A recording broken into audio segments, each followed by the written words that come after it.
Jadi bagaimana menjadi pelayan Kristus Yesus yang baik? Ya, ingatkan orang untuk bertobat, kembali kepada jalan Tuhan, tinggalkan dosa, tinggalkan kenajisan, perselingkuhan. Kalau ada di antara saudaramu, temanmu yang merokok, ingatkan untuk jangan merokok lagi. Walaupun awalnya dia marah, tetap ingatkan, bahkan bawa dia di dalam doa, saudara. Dengan berbuat demikian, kita ini menjadi pelayan Tuhan. Jadi bukan harus di gereja. Orang di gereja juga, walaupun di mimbar, mau jadi singers, pendeta sekalipun, kalau tidak bertobat, sama saja itu pengikut setan.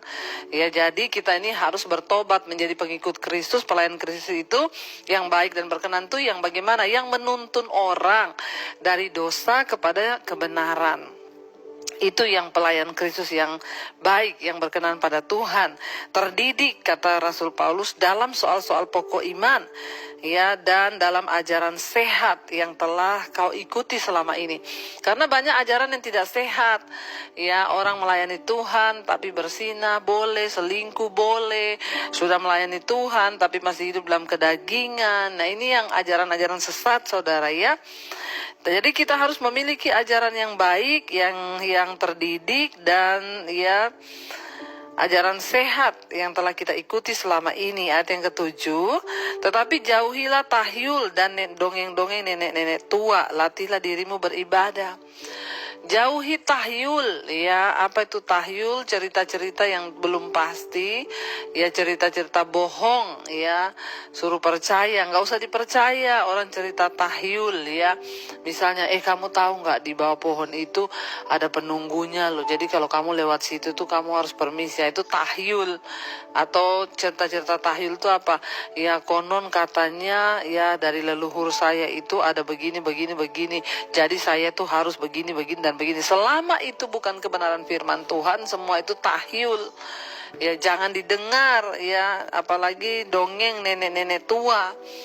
Ya, karena banyak dongeng-dongeng itu yang tidak sesuai firman Tuhan. Hati-hati juga ibu-ibu kalau dongengin anak-anaknya, cucu-cucunya. Jangan dongeng yang tidak sesuai firman. Mending kita cerita tentang firman Tuhan. Misalnya bagaimana bangsa Israel dibawa keluar. Cerita kepada anak, kamu tahu nggak satu saat, ya, bangsa Israel itu Musa dikejar sama tentara Fir'aun. Lalu akhirnya mereka menyeberang laut. Nah, ceritakan itu. Mendongeng yang benar, jangan dongeng yang tidak benar, sehingga anak-anak itu yang mendengarkan dibawa dalam, ya, sesuatu yang tidak benar juga. Ayat yang ke-7 bilang, latihlah dirimu beribadah. Untuk beribadah itu perlu latihan. Latihannya apa? Ya, bangun pagi jam 5, ya, malam kita harus mendengarkan mesbah doa.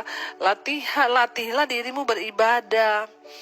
Latihlah dirimu mengampuni, itu namanya latih beribadah. Latihlah dirimu untuk bersyukur senantiasa.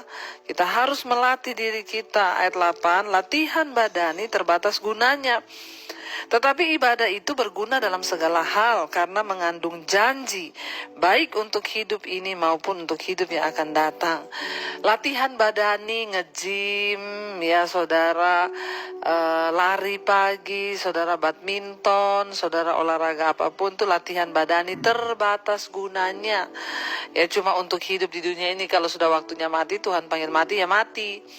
Tapi latihan rohani, latihan ibadah, ya, itu mengandung janji, baik untuk hidup yang sekarang di dunia ini, apalagi untuk hidup yang akan datang dalam kekekalan. Orang-orang yang rajin beribadah, yang hidupnya dekat dengan Tuhan, merekalah yang akan mengalami hal-hal yang, ya, dijanjikan Tuhan, baik di hidup ini maupun di hidup yang akan datang. Karena ibadah itu mengandung janji yang luar biasa, makanya jangan tinggalkan ibadahmu.